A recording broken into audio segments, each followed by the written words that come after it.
চরমনাই যে নায়েব মানে আমির সাহেব আছেন ফজল করিম সাহেব সাহেবের চরমনাই, ওনার সাথে আমি যখন পাঁচশাবস্তি ছিলাম আমার সেওয়াল টাইম দেখা হয়েছে, ওনার সাথে আমার কথা হয়েছে।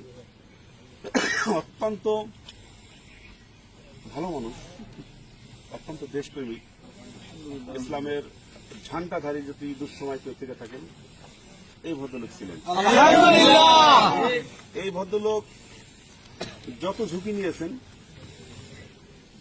কোন আমাদের ইসলামের নামধারী যতগুলা সংগঠন আছে, ইসলামিক সংগঠন যেগুলো আছে, তারা কিন্তু কেউ কখনোই নেই। আমরা দেখেছি সোশ্যাল মিডিয়ার মাধ্যমে, আমরা দেখেছি সংবাদে, উনি সবসময় জন্য আছেন। উনি ন্যায় প্রতিষ্ঠা করতে চান, ওনার উদ্দেশ্য মহৎ, উনি অত্যন্ত দেশপ্রেমিক একটা লোক। ওনার বাবা একদম দেশপ্রেমিক ছিলেন। আমরা